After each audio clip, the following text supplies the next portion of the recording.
Hello and welcome to Sales Management Mastery Online at salesmanagementmastery.com. And we're here to help you and your sales managers build a team of highly motivated, elite salespeople using easy-to-use real-world leadership techniques and tactics that'll unleash a flood of new sales for your sales organization.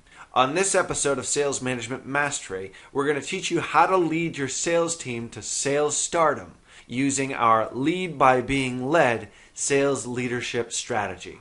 And I'd like to remind you, if that you'd like to get a jump start on creating your own team of supercharged salespeople using our proven system, you can claim your free test drive of the Sales Management Mastery Academy by going to salestraininggift.com.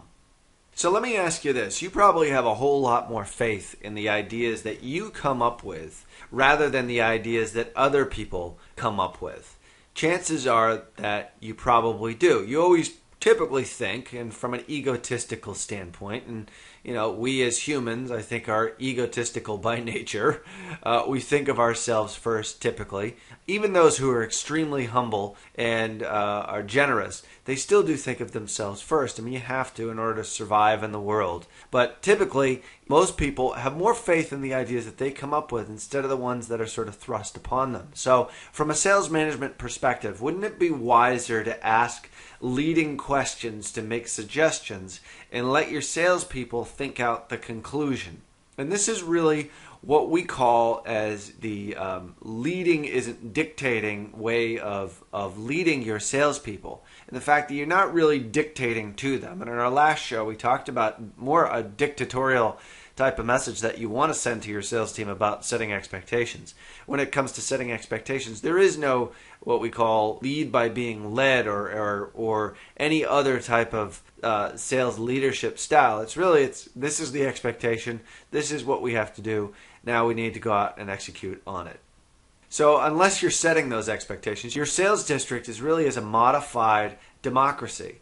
And please notice, I didn't say it's an anarchy or dictatorship. You're not the guy or the gal that just is edicting these orders and just telling them to do what you want them to do or telling them what they should do. Unless you're in a meltdown kind of crisis, something that it just absolutely needs quick decision making and lightning fast responses. Salespeople don't typically like to be sort of led in the traditional sense. Do they follow a leader? Absolutely they do.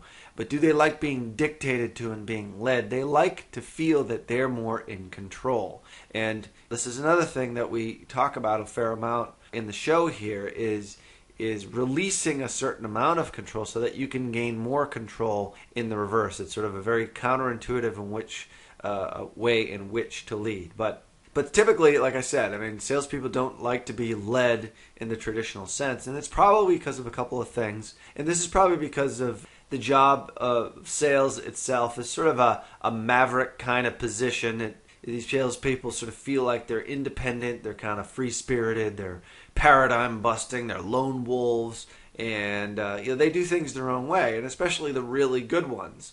And typically, the better they are, the more kind of maverick type personality they typically exude. So the real point is that the top-performing sales reps typically feel disrespected when their managers assume that they always have all the right answers and that they have the right to tell them what to think and what to do. So obviously you as the supervisor, you do have to tell people what to do.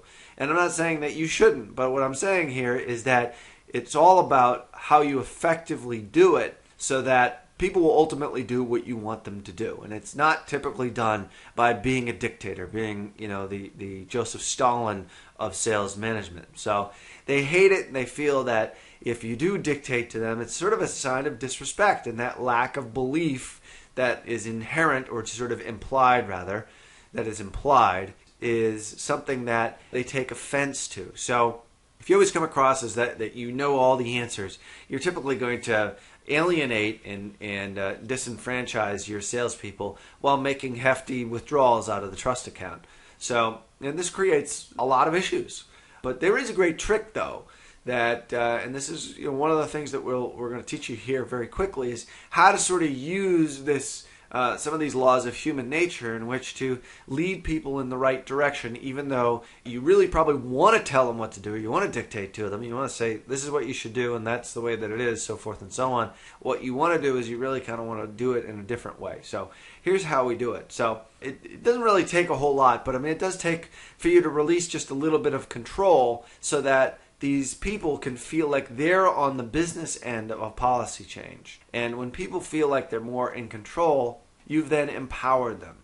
And what you want, and if you're listening to this show, is you want a high-performing, low-maintenance, sort of autopilot kind of sales team. Not that you're going to be kicking back and playing golf, 5 days a week while your salespeople are out there humping it, selling to customers. That's not what I'm talking about. We're talking about people that are fairly autonomous, that are producing on their own, and that you don't have to micromanage each and every step of the way. Yes, do you need to get involved? Most definitely. Do you need to lead? Absolutely. Do you need to motivate and coach? Most definitely you do. But what you want is you want a low-maintenance, high-performing sales team that produces results for you sort of like an annuity, like it's on autopilot primarily. And here's kind of how you do it. So this technique goes a long way to getting enormous results from even the toughest of salespeople, and it does wonders for sort of your newbies as well, who don't know anything. I mean, they just don't know what they don't know. But if you clue them in on the decision-making process, you'll start to lead more effectively in all aspects of your position. So, and once you start leading this way, you'll notice that your salespeople will be far more engaged and tuned into whatever initiative or blitz that you spearhead. And God knows, I'm sure you probably get bombarded with a bunch of new initiatives and blitzes and stuff that's coming on down the line that you have to go out and you have to, attend to. And some of them don't make any sense, but a lot of them do. And that's the reason why they have blitzes and they have sales initiatives, is for you to supercharge your sales team and push them in the right direction and ultimately increase sales results, which is what we're all after here. Because when we do that, we all make a whole lot more money. So whatever you do, you don't want to try this technique without making sure that you're prepared for the eventual outcomes. Because once you start giving power away, it's very hard to get that power back. And the bottom line really is this, is that salespeople love to be included in on decision making. And they like to be thought of as important instead of just anonymous cogs in the machinery. And really, who wouldn't? I mean, we all want to feel like we're making impact and that we have influence and that what we do is worthwhile.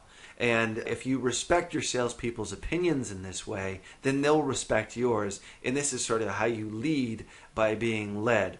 And if you can empower them whenever possible and whenever appropriate, and you shouldn't do it haphazardly, because it could undermine your whole authority, then you really will, you'll reinforce your own leadership. So here's the way that you do it, is that you need to allow others to feel like they're leading you. Even though they're really not, you're kind of using these laws of human nature to get them to think that they're actually leading you, when in fact you're actually leading them by doing this. So is this for faint of heart sales managers and the ones who are maybe lacking some self-confidence? Probably not.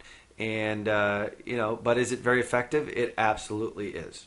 So let me give you an example of what we're talking about here, about lead by being led. And I think instead of sort of telling you what to do, let me just give you an example, and then I think you can sort of understand it a lot better. Is that my first sales meeting at a company that I started working for about 7 or 8 years ago, and have since left, but I suddenly found myself sort of confronted with the prospect of taking over this sales team. I had been hired from the outside, and I took over this sales team that was discouraged, demotivated, and highly confrontational. I mean, just these people just hated the company. They were doing very poorly.